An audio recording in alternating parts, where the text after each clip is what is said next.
Steve Harvey had hosted Family Feud for over 16 years, and throughout that remarkable tenure, he had become known not just for his quick wit and comedic timing, but for his genuine emotional connection with the families who appeared on his stage.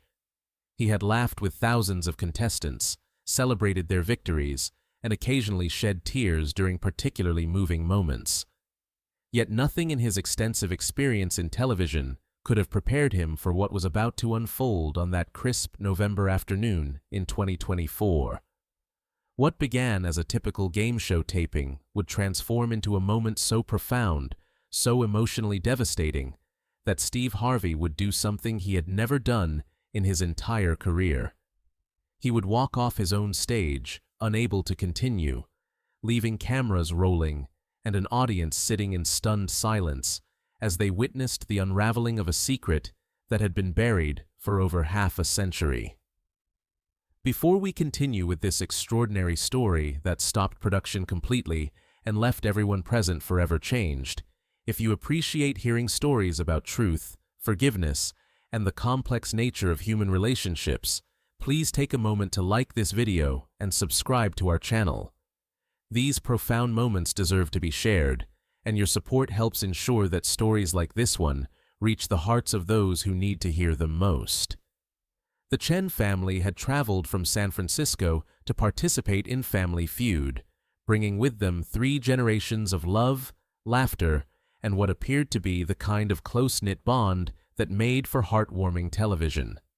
Leading the family was 48-year-old Michael Chen, a software engineer with an easy smile and natural charisma.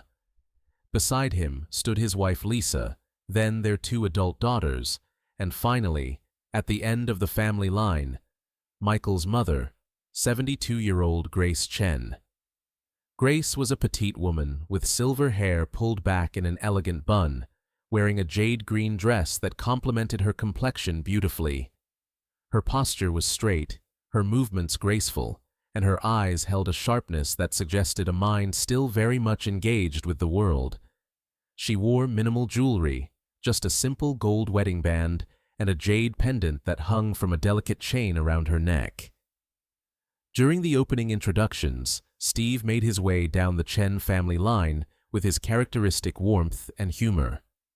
When he reached Grace, she smiled at him with genuine friendliness, but there was something in her expression that caught his attention, a certain gravity, a weight behind her eyes that seemed incongruous with the light-hearted atmosphere of a game show. Steve took her hand gently. "Mrs. Chen, it is wonderful to have you here. Your son tells me you immigrated to America from Taiwan in 1975. That must have been quite a journey." Grace nodded, her English clear and precise despite a slight accent. "Yes, Mr. Harvey. My husband and I came here with nothing but 2 suitcases and a dream for a better life for our children. America gave us opportunities we could never have imagined." There was a formality to her speech, a careful politeness that was common among her generation of immigrants, but also something else, a rehearsed quality, as if she had prepared these words carefully. Steve smiled warmly and moved on, beginning the game with his usual energy and enthusiasm.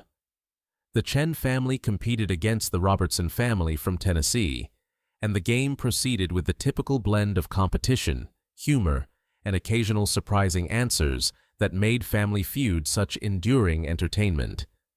Grace participated when her turn came, providing thoughtful responses that demonstrated both intelligence and a deep understanding of American culture despite her immigrant background. The Chen family played well, working together with obvious affection and coordination. As the game progressed through several rounds, Grace remained composed and engaged, cheering for her family members and celebrating their correct answers. Yet those watching closely might have noticed that she kept touching her jade pendant, her fingers finding it again and again, as if drawing strength or courage from its presence. Her smile, while genuine, seemed to require effort, and there were moments when her gaze drifted, as if her mind were somewhere else entirely, grappling with thoughts far removed from the game show around her. The Chen family ultimately won the main game, securing their place in Fast Money with a substantial lead over their competitors. As the family gathered to decide who would participate in the bonus round, Grace did something unexpected. She stepped forward and placed her hand on her son Michael's arm. "Michael, I would like to play Fast Money with you," she said, her voice carrying a quiet determination that seemed to surprise her son. Michael looked at his mother with gentle concern. They had discussed earlier that he would play with his oldest daughter, who was quick-thinking and had studied common Fast Money answers extensively. "Mom, are you sure? We practiced with Jenny, and you said you would be too nervous." Grace met her son's eyes with an intensity that made him pause. "I am certain. There is something I need to do, and this is the right time and place to do it." Something in his mother's tone, a finality that he had never heard before, made Michael nod slowly. "Of course, Mom. I would be honored to play with you." The first round of Fast Money proceeded normally, with Michael answering the 5 questions quickly and confidently, accumulating 142 points. That meant Grace needed 58 points to win the $25,000 prize for the family. As Steve walked Grace to the podium, he noticed that her hands were trembling slightly, and her breathing had become more deliberate, as if she were steeling herself for something far more significant than answering game show questions. "Mrs. Chen, you ready to bring this home for your family?" Steve asked with his characteristic encouragement, though his instincts told him something unusual was happening. Grace looked at Steve with an expression that combined determination, sorrow, and something that looked almost like relief. "Mr. Harvey, I am ready to do what I should have done many years ago. I am ready to honor a promise I made to a dying man." Steve's expression shifted slightly, his smile becoming more uncertain. This was not typical pre-game banter, but before he could respond, Grace positioned herself at the podium, gripping its edges with both hands as if anchoring herself to something solid. The timer appeared on the screen, and Steve began the rapid-fire questions, though his usual enthusiasm was now tempered by a growing sense that this was going to be more than just a game. "Name something people do at the beach." "Bury secrets," Grace answered, her voice steady but strange. Steve hesitated almost imperceptibly before continuing. "Name a reason someone might not sleep well at night." "Guilty conscience." "Name something people pray for." "Forgiveness for unforgivable things." "Name a reason someone might keep an old photograph." "To remember someone who never existed." "Name something that gets heavier over time." "The weight of living a lie." The buzzer sounded, and Steve stood looking at Grace with an expression that had shifted entirely from game show host to genuinely concerned human being. The answers had been deeply unusual, profoundly personal, and clearly not aimed at winning a game show prize. "Mrs. Chen," Steve said carefully, "those were some very specific answers. Let us see how you did." As they prepared to reveal the scores, Grace turned slightly to look at her son Michael and her granddaughters. Her expression was one of profound love mixed with deep sorrow. Michael looked confused and increasingly worried, sensing that something significant was about to occur, but unable to understand what it might be. The first answer, burying secrets as something people do at the beach, was not on the board. The audience made a sympathetic sound, but Grace showed no reaction, as if the game results were entirely irrelevant to her purpose. Guilty conscience as a reason for not sleeping well registered as the number 3 answer with 14 points. The audience applauded politely, but the mood in the studio had shifted noticeably. Forgiveness for unforgivable things as something people pray for was not on the board.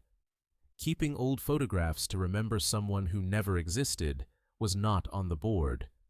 The weight of living a lie for something that gets heavier over time was not on the board.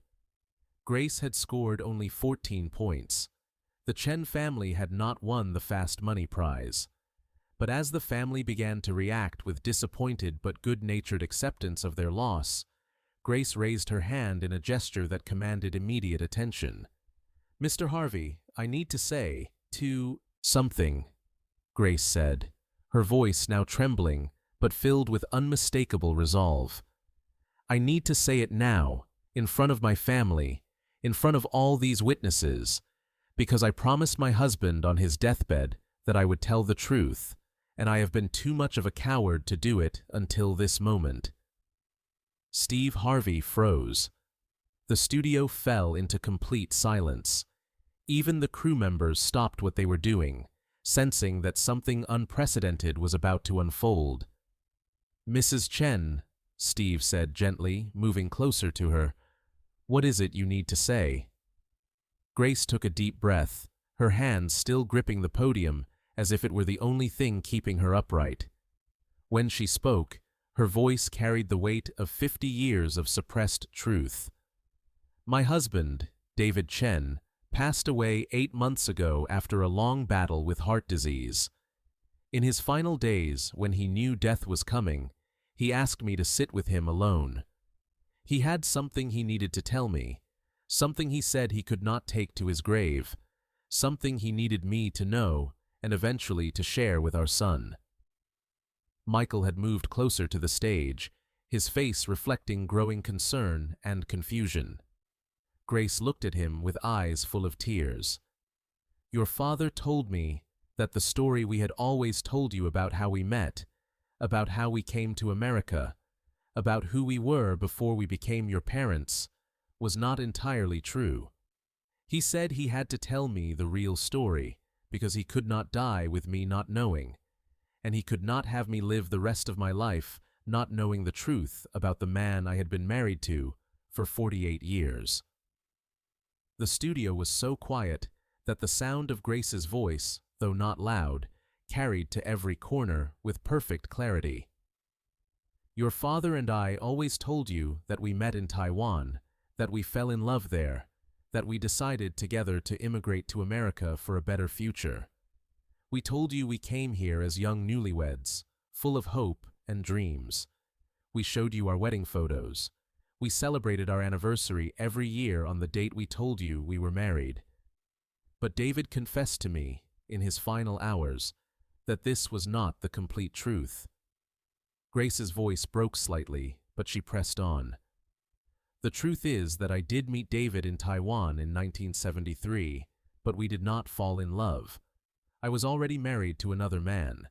His name was James Lin, and he was a political activist, a journalist who wrote articles criticizing the government during a very dangerous time in Taiwan's history. James was brilliant, passionate, dedicated to democracy and freedom of speech. We had been married for 2 years, and I loved him with my whole heart."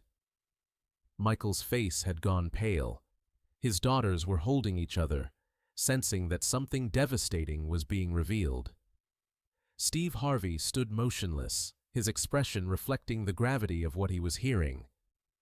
"In 1974, James was arrested," Grace continued, her tears now flowing freely. "The government claimed he was a communist, sympathizer, that he was inciting rebellion. These were false charges. James was simply a man who believed in truth and democracy.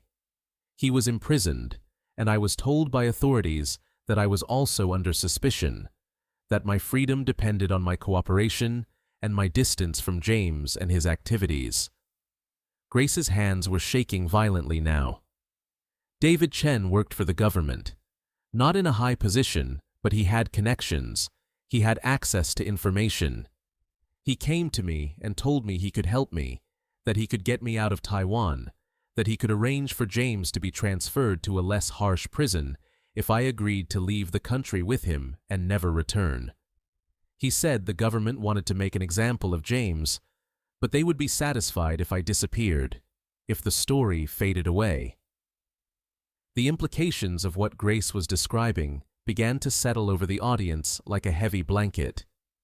David told me he had always admired me from a distance, that he could give me a new life in America, that James was going to be imprisoned for many years regardless, and that my staying would not help him but would only destroy my own life. He said if I married him and left Taiwan, he would ensure that James was treated as well as possible in prison. He said this was my only chance at freedom. Grace looked directly at her son, her voice filled with anguish. I was terrified, Michael. I was 24 years old, my husband was in prison, I was being threatened by the government, and I was being offered a way out. David said we had to move quickly, that the window of opportunity was closing. So I agreed. I divorced James while he was in prison. He never knew why I abandoned him. He must have thought I was a coward, that I chose my own safety over my loyalty to him. I married David in a small, quick ceremony. We took wedding photos that looked joyful, but I was numb inside. And then we came to America.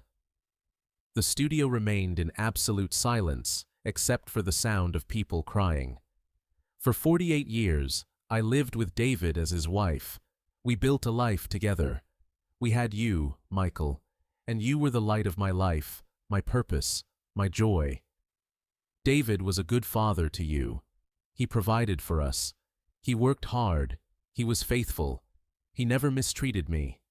But he knew, and I knew, that our marriage was built on my grief and my guilt and my betrayal of the man I truly loved. Grace's voice grew stronger despite her tears. On his deathbed, David told me something I had never known. He told me that James Lin died in prison in 1976, just 2 years after I left Taiwan. He died of pneumonia that went untreated. David had known this for 48 years and never told me. He let me live my entire adult life, not knowing that the man I had abandoned, the man I had divorced to save myself, had died alone in a cell while I was building a new life in America with another man. Michael had collapsed into a chair, his head in his hands. His daughters were openly weeping. Steve Harvey's face reflected a depth of emotion rarely seen on a game show stage. David said he kept this from me because he was afraid I would leave him if I knew, afraid I would hate him for knowing and not telling me, afraid our life together would fall apart. He said he loved me, that he had always loved me, even though he knew I never loved him the way I loved James. He said marrying me was the most selfish thing he ever did, and he was sorry, but he could not regret it, because it gave him you, Michael, and a life with me, even if that life was based on a lie. Grace removed the jade pendant from her neck and held it up. This pendant belonged to James Lin. It was the only thing I kept from my life before, hidden away where David would never find it. I have worn it every day under my clothes for 50 years, a secret memorial to the man I loved and abandoned and mourned in silence. She looked at Steve Harvey with an expression of profound exhaustion and relief. David made me promise, in his final breaths, that I would tell our son the truth. He said Michael deserved to know that his father was not a hero, that our family's origin story was not a beautiful romance, but a complicated, painful story of political oppression, moral compromise, and a marriage built on one person's love and another person's resignation. He said the truth, no matter how painful, was better than continuing to live a lie. Steve Harvey stood completely still, tears streaming down his face, seemingly unable to process the magnitude of what he had just heard. The cameras continued rolling, capturing every moment of this unprecedented confession. I came on this show today because I needed witnesses, Grace said, her voice now firm despite her tears. I needed to tell the truth in front of people, in a way that could not be taken back or hidden. I needed my son to hear it, my granddaughters to hear it, the world to hear it. Because David was right. The truth, no matter how devastating, is better than a lie, no matter how comfortable. Michael rose from his chair and walked onto the stage. He approached his mother slowly, his face reflecting a cascade of emotions too complex to name. When he reached her, he simply wrapped his arms around her and held her as she sobbed. No words passed between them, but in that embrace, there was acknowledgement, there was grief, there was the beginning of a new understanding. Steve Harvey turned away from the family, walking toward the edge of the stage. His shoulders were shaking. The audience watched as this man, who had hosted thousands of episodes, who had maintained his composure through countless emotional moments, was completely overwhelmed by what he had just witnessed. He raised his hands to his face, and it became clear that he was openly weeping, unable to contain the emotional impact of Grace's confession. The producers, uncertain how to proceed, kept the cameras running. This was not entertainment anymore. This had transcended the boundaries of a game show and become something else entirely. A witnessing of truth, a documentation of the complex, painful reality that exists behind the stories families tell themselves. After what felt like an eternity, but was perhaps only 2 minutes, Steve turned back to face Grace and Michael. He walked slowly toward them, and when he reached them, he did something unprecedented. He simply stood with them in their grief, placing his hands on both their shoulders, saying nothing because there was nothing to say that would not diminish the magnitude of what had just occurred. Finally, Steve found his voice, though it was rough with emotion. "Mrs. Chen, I do not have words for what you just shared. I do not know how to process what we just heard. I need to step away for a moment. I am sorry, but I need a moment." With that, Steve Harvey walked off his own stage, leaving his crew, his audience, and the Chen family in a state of stunned silence. The cameras captured him disappearing backstage, his hand over his mouth, his body language reflecting a man who had been fundamentally shaken by what he had witnessed. The production went to an unplanned break. During that time, the audience sat quietly, many of them crying, some embracing strangers sitting next to them, all of them processing the weight of Grace's revelation. Backstage, Steve was attended to by producers and crew members, all of whom were equally affected by what had transpired. Michael and Grace remained on stage, still holding each other. After some time, Michael pulled back and looked at his mother. "Why did you wait so long? Why did Dad wait until he was dying to tell you about James Lynn's death?" Grace wiped her tears. "Fear, my son. Your father lived in fear that I would leave him if I knew the truth. I lived in fear that acknowledging my past would destroy the life we had built. Fear makes us keep secrets that poison us from the inside. Your father finally found courage at the end of his life. I am trying to find that same courage now." Michael was quiet for a long moment before speaking. "Did you ever love Dad? At all?" Grace considered the question carefully. "I grew to care for him deeply. I respected him. I appreciated his devotion to you, to our family. But did I love him the way I loved James Lynn? No, I did not, and your father knew that. He lived his entire life knowing that he had my presence, but not my heart. That must have been its own kind of prison." When Steve finally returned to the stage nearly 15 minutes later, his eyes were red and his composure was fragile, but he had regained enough control to continue. He addressed the audience and the cameras directly. "I have been doing this job for a long time," he said, his voice still thick with emotion. "I have heard thousands of stories from thousands of families. But what Mrs. Chen just shared, that is the most profound, most painful, most honest thing I have ever heard on this stage. I walked away because I could not hold it together. I could not maintain the pretense that this was just another episode of a game show.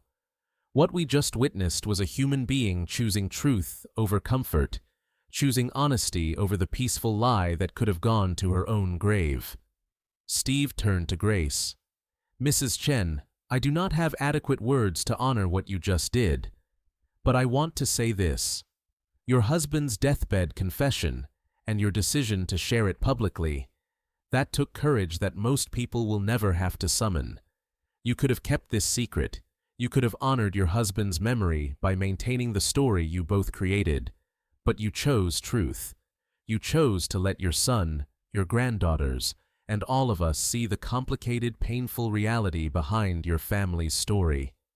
He paused, gathering his thoughts. And I think that matters. I think in a world where we are so often encouraged to maintain appearances, to keep up the facade, to never acknowledge that life is messy and complicated and full of moral compromises, what you did was revolutionary. You said, this is who we really were. This is what really happened. This is the truth, and it is complicated and painful, and it does not have a neat resolution. The audience, which had remained remarkably quiet, now began to applaud, though it was not the usual enthusiastic game show applause. It was something more solemn, more respectful, an acknowledgement of bearing witness to something significant.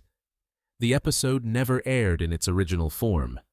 Instead, the network, recognizing the profound nature of what had been captured, created a special presentation that included context, commentary from family therapists and historians about immigrant experiences, and an extended conversation with Grace and Michael that was filmed several weeks after the initial taping.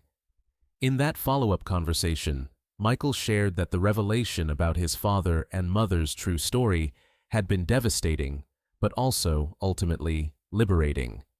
He said that certain things about his childhood, about the relationship between his parents, about his mother's occasional distant sadness, now made sense in a way they never had before.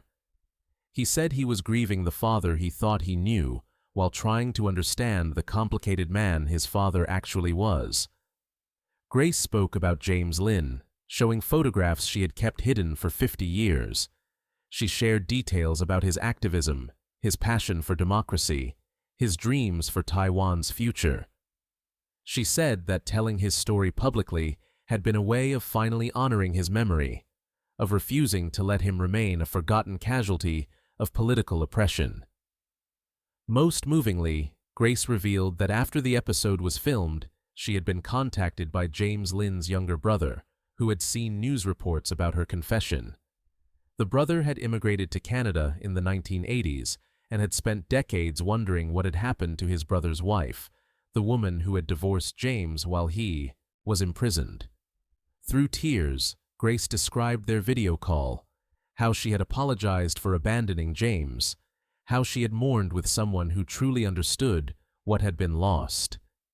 James Lynn's brother told Grace that he did not blame her for leaving Taiwan, that he understood she had been trapped by circumstances beyond her control, that survival sometimes requires impossible choices.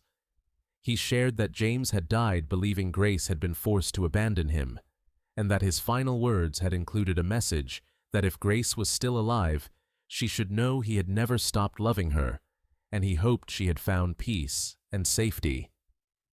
The special presentation that eventually aired included this reunion between Grace and James Lynn's family, facilitated through video calls across continents. It became a story not just about a deathbed confession, but about political oppression, the immigrant experience, the complexity of love and loyalty, and the possibility of finding peace with painful truths decades after the events that created them. Steve Harvey participated in the special presentation, discussing how Grace's confession had affected him personally and professionally. He spoke about walking off stage for the first time in his career, about feeling completely overwhelmed by the weight of what he had heard, about realizing that some truths are so profound that they shatter our ability to maintain composure. He said that Grace Chen had taught him something crucial about the nature of truth and reconciliation. She had shown him that it is never too late to acknowledge reality, never too late to honor those we have lost by refusing to let them remain hidden, never too late to give our children the truth they deserve, even when that truth is painful and complicated. The special presentation became one of the most watched programs in the network's history. It sparked conversations about the complexity of immigrant narratives, about the ways political oppression creates impossible choices, about marriages that are built on circumstances rather than love, and about the courage required to tell the truth, even when that truth dismantles the story you have spent a lifetime constructing. Grace Chen became an unlikely spokesperson for truth and reconciliation within immigrant communities. She was invited to speak at universities and community centers, sharing her story and encouraging others to acknowledge the complicated realities of their own experiences rather than maintaining the simplified narratives that families often construct for survival and acceptance. She established a small foundation to support research about political prisoners in Taiwan during the period of martial law, ensuring that people like James Lin were not forgotten, that their sacrifices for democracy were documented and honored. The foundation was named in James Lin's memory, a public acknowledgement of the man she had loved and lost. Michael Chen struggled with the revelation about his parents, but ultimately said that knowing the truth, however painful, was better than living with a false narrative. He said it had made him examine his own life with more honesty, question his own assumptions about family and legacy, and appreciate the complexity of the human experience in new ways. Grace lived for 3 more years after her appearance on Family Feud, using that time to document her story in detail, to connect with others who had lived through similar experiences, and to maintain a relationship with James Lin's surviving family members.